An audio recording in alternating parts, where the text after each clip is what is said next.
Hola, ¿qué tal, Jacobs? Bienvenidos a un video más, Jacob, donde aparece Rubén Beltrán, ex embajador de Rusia, y nos comenta acerca del conflicto entre Rusia e Ucrania, y también nos dice, pues, que AMLO el Magnífico está haciendo el lado correcto de la historia al no meterse en este conflicto, de no ponerse ni de un lado y de otro, simplemente ser neutral. Veamos de qué se trata y ahorita comentamos. ¿Por qué no? Hemos invitado al embajador Rubén Beltrán. Él fue embajador en Rusia entre 2013 y 2016. Ha sido también subsecretario de Relaciones Exteriores y lo hemos invitado y le agradecemos mucho la oportunidad para que con la experiencia que tiene en el ámbito diplomático y específicamente por su papel en la Embajada de México en Rusia, pueda exponernos de entrada, embajador, gracias, qué es lo que detona esta situación de Rusia invadiendo con tropas a Ucrania. Bueno, Álvaro, muchísimas gracias por esta oportunidad de reunirme con los periodistas y poder conversar con la audiencia, a quien saludo con mucho respeto. Bueno, yo creo que lo primero que tendríamos que señalar para beneficio de toda la audiencia es que este no es un evento que se haya generado ni en las últimas semanas, ni en los últimos meses, ni siquiera en los últimos 2 años, por ponerlo así. Este es un evento que se ha venido desarrollando, diría yo, casi a cámara lenta, desde el momento mismo de la disolución de la Unión Soviética, cuando se dio en el 89 el proceso de reunificación de Alemania, y se empezó una conversación entre la OTAN y la Unión Soviética en relación con el ingreso que se daría más adelante de esa Alemania unificada a la OTAN. Con motivo de ello, después de ese proceso de admisión de Alemania a la OTAN, Rusia, la Unión Soviética primero y Rusia después, se opusieron siempre a la expansión de la OTAN hacia el este, es decir, hacia cerca de sus fronteras. Lo cual fue una propuesta fallida porque, como sabemos, la OTAN creció de manera muy importante, pasó a los 30 miembros que hoy tiene, se dio una muy buena parte, la mayoría de los países que eran miembros del Pacto de Varsovia ingresaron en la OTAN, y esto fue un hecho que causó una severa preocupación de Rusia por considerarla que esto atenta contra su seguridad. Lo consideran como un tema vital que atenta contra su seguridad. Dentro de este aspecto, lo que verdaderamente es la línea roja en ese proceso de expansión sería que Ucrania formara parte de la OTAN. Y es ahí donde encontramos el vínculo esencial con el conflicto que hoy se manifiesta, cómo se manifiesta. Pero debemos señalar que esto también dio origen al conflicto de 2014 que tuvo como consecuencia, lo sabemos muy bien, la anexión de Crimea y Sebastopol. Los menciono separados porque son dos entidades que hoy son reconocidas dentro de la Federación de Rusia. Ahora, también para esta audiencia, y después paso ya a los hechos, desde 2014, cuando fue el conflicto con Crimea, tanto Lugansk como Donetsk se declararon independientes de Ucrania desde 2014. Sí, sí. Pero además también tenemos que reconocer que ya la Constitución ucraniana, desde el 96, con las reformas de 2004 también, concedía el carácter de repúblicas autónomas a Donetsk y a Luhansk.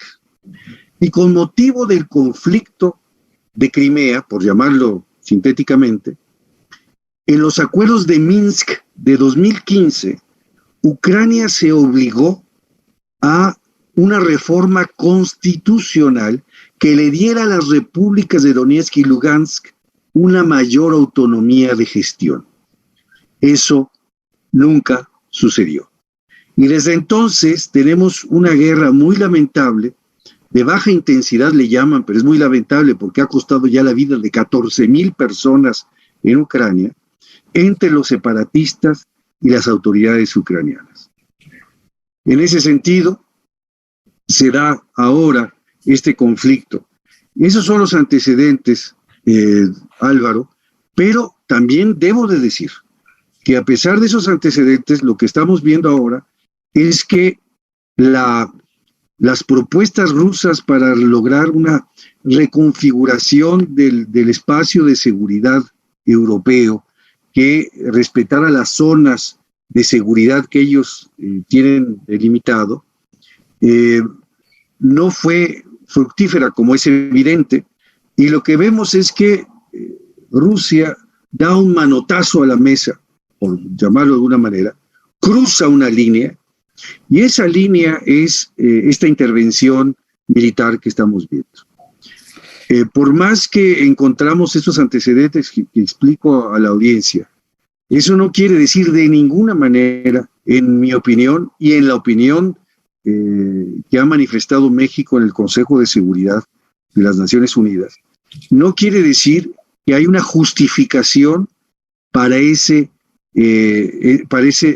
actos. Los principios de soberanía y de integridad territorial son indiscutibles, pero es un hecho que si no resolvemos en la mesa que viene, esta ya fracasó Minsk, si no resolvemos en la mesa que viene de fondo el tema, vamos a volver a patear la pelota y nos va a volver a reventar más tarde. Claro. Vamos a ver cómo termina esto, pero lo que es importante es que hay un esfuerzo sincero de poder atender los temas de fondo.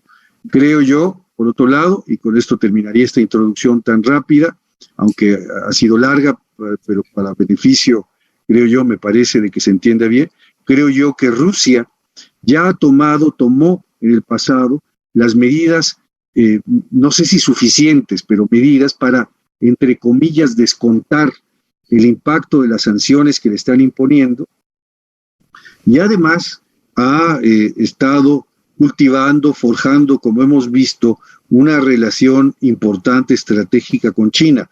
El 4 de febrero, Vladimir Putin, con motivo de la inauguración de los Juegos Olímpicos de Beijing, visitó a Xi Jinping, firmaron un comunicado conjunto, y en una de sus partes, es un larguísimo comunicado conjunto, en una de sus partes dice que ambos países, ambas naciones, rechazan tajantemente la expansión de la OTAN hacia el este y el lenguaje de guerra fría que se utiliza en un mundo que no tiene cabida, estoy parafraseando, que no tendría cabida en un mundo no bipolar, sino multipolar. Ya desde 2015 Rusia firmó un acuerdo de dotación de hidrocarburos con China, un acuerdo de 30 años de vigencia, con un valor de $400,000 millones. En el año 2019 se inauguró un gasoducto que va del este de Ucrania, el primero de lo que se proyecta serían 3 gasoductos en futuro, que va del este de Ucrania al norte de China. Con ello, lo que queda, lo que les puede decir un diplomático, es que lo primero es desear que no haya pérdida de vidas humanas, o sean las mínimas, que cualquiera, aunque sea una, va a ser muy lamentable en este conflicto que estamos viviendo hoy en día, pero que pronto la comunidad internacional tenga la inteligencia, además de la estridencia retórica, de encontrar un espacio para armar una mesa de diálogo que ojalá pudiera triunfar para lograr una paz y una estabilidad más duradera en ese espacio europeo que es crítico para todo el mundo.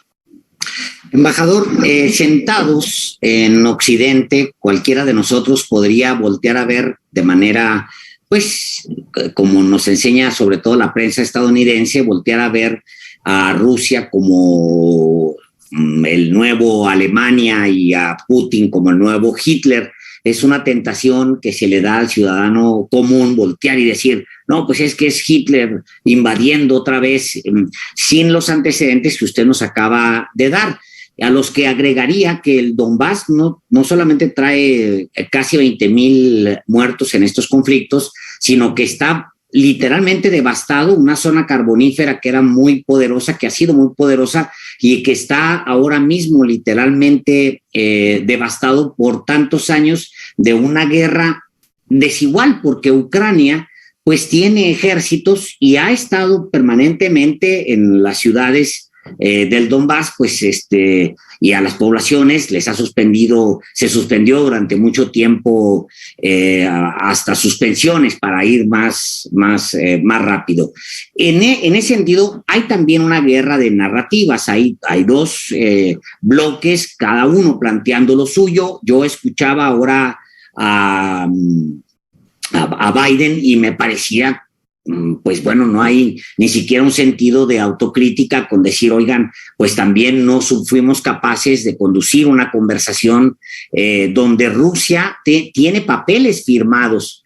Ahora, mi pregunta, aunque Rusia nunca tiene, su nombre nunca aparece en los acuerdos de Donbass, pues tiene una presencia importante dentro de la región porque son rusoparlantes, para terminar tan pronto como eso. Ahora, mi pregunta sería, hay una advertencia hoy en el discurso de Biden de que tienen que empezar a meter tropa a, pues yo no sé si hasta Estonia, Letonia y Lituania, pero sí habla de Rumania, habla de Polonia, habla de Eslovaquia, habla él de fortalecer la presencia de NATO en toda Europa. Nos estamos encaminando rápidamente, y esa es mi pregunta, hacia una nueva guerra fría con narrativas distintas y con actores, pues sí, que están tratando de vender cada uno pues sus naranjas. Dos cosas, Alejandro, si me permites, primero con el tema de Donbass. No solo es que hablen ruso, son de etnia rusa. Y no solo es eso, muchos tienen también la nacionalidad rusa. Es decir, alguien de repente simplificaba y empezaba a decir como si los ciudadanos norteamericanos que viven en San Miguel de Allende pudieran reclamar alguna intervención de Estados Unidos porque simplemente pues, son norteamericanos y viven aquí en México. Esa es una extrapolación que me parece que no hay lugar en este tema. Pero estos son étnicamente rusos, practican la religión ortodoxa conforme el rito ruso, y precisamente las reformas constitucionales que pidieron y que lograron, y que fueron logradas por una trilogía que vigilaba el tema. Los que pactaron los acuerdos de Minsk fueron Ucrania por un lado y los disidentes separatistas del otro lado. Y los que los hicieron, los gestores, los curadores de ese acuerdo, fueron Alemania, Francia y Rusia. Entonces, fueron los testigos de calidad de esos acuerdos que han fracasado. Y una parte de las reformas constitucionales eran precisamente darles también mayor libertad para ejercer sus costumbres, hablar su idioma, educarse en su idioma y profesar su religión conforme lo querían. Eso por un lado. Pero por otro lado, yo pienso, esa es una posición personal. Bueno, primero estoy totalmente de acuerdo, Alejandro, que estamos en una guerra, una batalla de narrativas. Podríamos decir, creo, y lo ponía yo en un artículo que publiqué antier, la batalla, ya daba yo por perdida la batalla de la narrativa rusa. Lo ve uno en Occidente, no tiene espacio la narrativa rusa, y fuera de ahí, pues se ve muy poca réplica. Evidentemente habrá algunos países que simpaticen cuando conociendo los antecedentes de los que hablamos, pero sí hay una batalla de narrativas. Ahora, si le metemos el ingrediente chino, que tú atinadamente mencionas, ya no estamos hablando de una narrativa basada con el diferendo de la OTAN, es hablando de una narrativa diferente que propugna una realidad multipolar que ya existe, aunque a veces se niegue, frente a una lectura que parece que Occidente lee la realidad actual en clave de Guerra Fría. Eso es lo que dice. Claro. La leen en clave de Guerra Fría. Pero tal vez ya debemos olvidar, por supuesto, ya no se trata de un conflicto entre el capitalismo y el comunismo, sí, pero sí se trata de visiones diferentes, y podría ser que estamos llegando a hablar, perdón el barbarismo que estoy a punto de utilizar y de crear aquí, de una estrategia multibipolar. Es decir, si por un lado en un bloque China-Rusia y algunos países afines, y por otro lado la OTAN está con Estados Unidos y otros países afines. Se me ocurrió esa expresión que no sé si siquiera haga sentido, multibipolar, pero lo que quiero decir que es multipartita y que está segmentada. Ese es en el fondo lo que quiero decir. Yo creo que es mucho mejor decirlo así. Es una realidad multipartita, una realidad multipolar segmentada por lo menos en dos bloques. Y eso es lo peligroso de esta narrativa, porque la estrategia multipolar debería darle lugar a una especie de equilibrio entre las partes, pero aquí vemos que se está decantando de una manera peligrosa, y por eso a veces la lectura de Guerra Fría es muy fácil, es muy sencilla. Los símiles entre Segunda Guerra Mundial y ahorita son muy fáciles, se le ocurre a la gente muy rápido. Algunos hasta piensan, el propio Vladimir Putin, cuando estaba justificando sus preocupaciones, decía, bueno, ¿y qué pensaría Estados Unidos si nosotros pusiéramos misiles en México o en Canadá? ¿No? Misiles nucleares en México o en Canadá. Pues no hay que ir tan lejos, porque los hubo en Cuba en 1962. ¿Sí? Y todos vimos, hay que recordar a nuestros amigos de Occidente, el manotazo que dio Kennedy a la mesa también, cuando se descubrieron los misiles soviéticos en Cuba en 1962. Estuvimos así, dicen los analistas, yo estaba muy chiquito, pero lo viví. Estamos así de un conflicto nuclear donde los barcos rusos a la última hora dieron media vuelta y salieron del país. Entonces, en fin, ojalá, la mesa va a venir, no sé en qué condiciones, pero ojalá tengamos la inteligencia y la previsión de que sea una mesa que resuelva el tema de fondo y no le sigamos poniendo parches al tema. Ahora, embajador. Sí, Álvaro. Para quienes no conocemos mayormente el conflicto, usted vivió prácticamente 3 años en Rusia y por supuesto está familiarizado con los conflictos que desde entonces existían justamente en la región. Estas fuerzas ucranianas también, pues de un perfil también muy pronazi, agrediendo a ciudadanos que, como usted decía, pues son rusos aunque vivan en la otra parte. Pero, ¿cuál es el papel también que ha jugado, por ejemplo, la ONU en un conflicto que en efecto no es de ayer, sino de hace varios años? No ha tenido tampoco la capacidad de nada, de resolver absolutamente nada. Hay que recordar dos cosas. Sí. La primera, que las potencias son muy prontitas, muy rápidas para recomendar los oficios de la ONU, menos cuando se trata para solucionar sus propios temas. Si vemos, en los casos en que ha intervenido la ONU es donde no ha sido un tema que les afecte directamente sus intereses. Correcto. Por eso vimos que estuvo ausente en Crimea y prefieren resolverlo en el marco de sus propios espacios, a través del diálogo entre la OTAN y Rusia, la OTAN en su conjunto y los Estados Unidos. Y cuando llegan a Naciones Unidas es una manera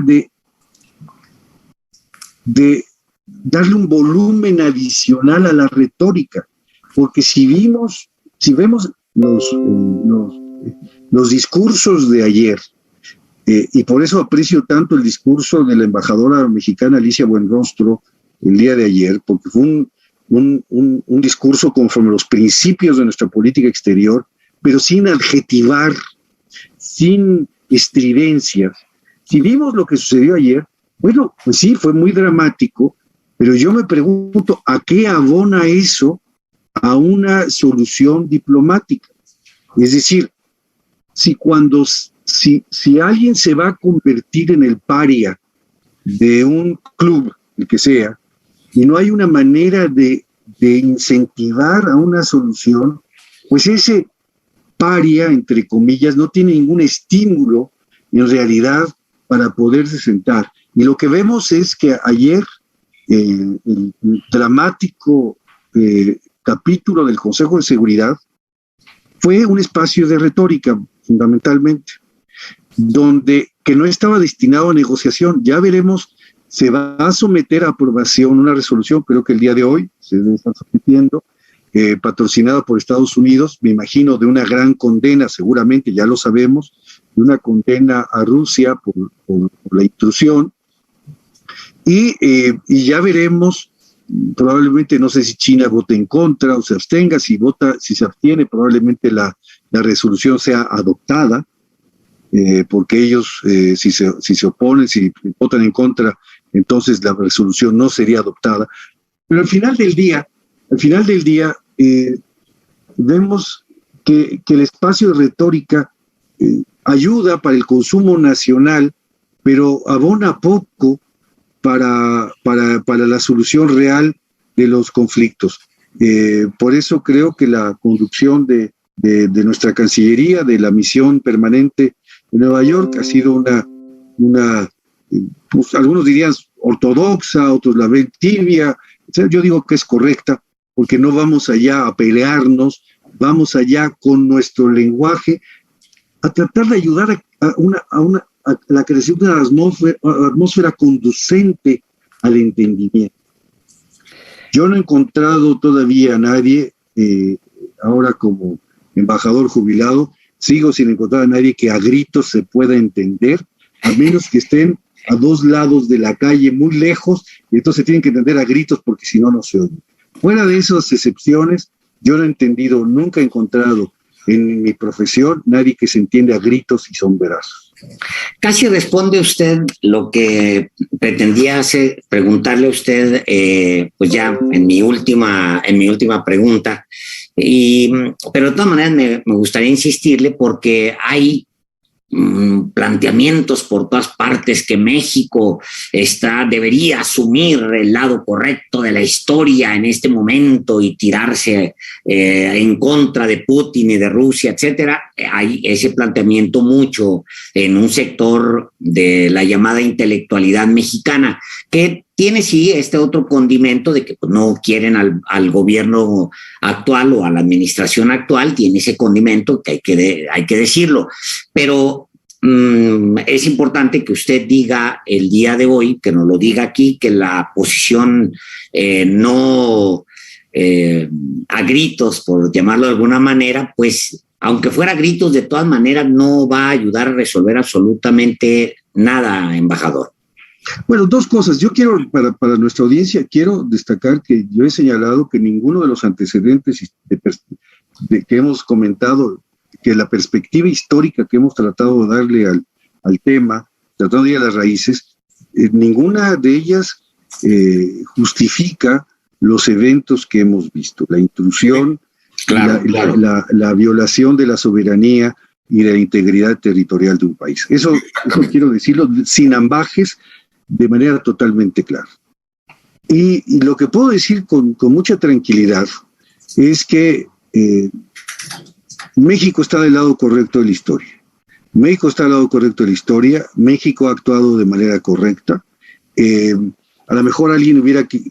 Sí, pues sí, alguien hubiera querido que la embajadora Buenrostro se hubiera quitado la zapatilla y hubiera golpeado la mesa, como Nikita Khrushchev dicen que lo hizo, que en realidad nunca lo hizo, en Naciones Unidas. La verdad, creo que la posición de México ha sido una posición correcta, bien expresada, apegada al derecho internacional, apegada a nuestros principios de política exterior, y creo yo que eso es lo que nos debe de importar. México es un país que no rompe lanzas, sino que trata de construir puentes. Y yo creo que es lo que estamos haciendo. Esa es la posición correcta, es la posición de alguien diplomático. Insisto, hay gente que le gustaría, y respeto mucho a los que difieran de mi opinión, a quienes mando un saludo cordial, ahora y siempre, pero sí creo que México está del lado correcto de la historia. Yo entiendo, a algunos les puede gustar o no, estoy un poco emulando las expresiones que hace mi ex jefe en algún momento, Jorge Castañeda, a quien le mando un saludo. Es decir, puede gustarnos o no, puede parecernos mejor o no, pero me parece que es una posición correcta. Alguien hubiera querido un poco más de picante, alguien hubiera querido un poco más de volumen, alguien hubiera querido un poco más de colorido. Respeto eso, pero me parece que México está del lado correcto de la historia.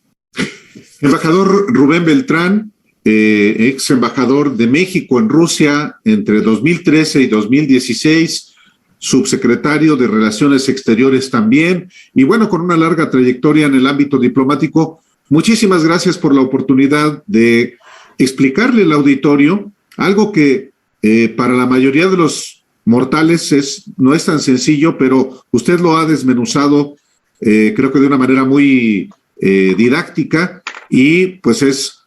Bueno, pues ahí está claramente el ex embajador de Rusia, Rubén Beltrán, que si no tiene experiencia, pues vivió ya nada más en Rusia 3 años, y pues donde claramente se ve que pues está al lado correcto de la historia, donde pues México muy neutral, donde yo no me meto, estoy a favor del intervencionismo, estoy en contra de la guerra, no queremos eso, pero pues básicamente está pues ahora sí que neutral completamente, ni a favor ni en contra. Entonces pues claramente se ve que pues Andrés Manuel está haciendo lo correcto, porque pues también para qué meterse en algo que no nos llaman. Y pues ustedes qué opinan al respecto de esto, ya que pues Estados Unidos y sobre todo Ucrania están presione que voten a favor de ello y que excusen su excusa, que estén en contra pues de Rusia, pero pues AMLO dice no vamos a meter, cada quien habla de lo suyo y pues hasta ahí. Entonces ustedes qué opinan al respecto de esto. Muchísimas gracias a toda la gente por ver el video. Les invito a que se suscriban, comenten, le den like y compartan para que más personas nos vean. Y también si pueden, por ejemplo, en la parte de aquí, le dan hacia un lado y aquí donde dice suscribir, se pueden apoyar por solo $1 diario, 39 pesos mensuales. Apoyar al canal sería completamente fantástico, así que pues muchas gracias por ver el video, los invito a ver nuestro siguiente video. Hasta pronto, bye, suscríbanse.